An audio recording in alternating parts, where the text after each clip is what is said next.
Iba't ibang klase ng babae kung mag-aasawa ka. Kapag nag-asawa ka ng babaeng independent at business-minded, accept the fact na hindi niya maaasikaso ang bahay niyo 24/7.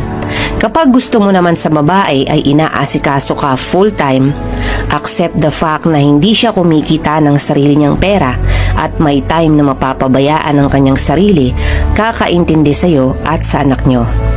Kapag gusto mo ng babaeng makinis, maputi, at chicks na chicks, accept the fact na kapag inasawa mo yan, kailangan mong sagutin ang lahat ng expenses niya sa beauty products to maintain her beauty.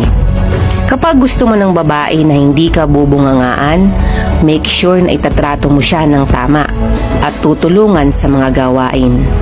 Kapag gusto mo sa babae na supportive siya sa'yo at hindi pinaghihigpitan, make sure na alam mo ang limit para magkaroon siya ng mas malaking tiwala sa'yo. Remember, a woman is a reflection of how you treat her. Kaya hanggat maaari, babaan ang expectations sa isang babae. Dahil walang taong perpekto,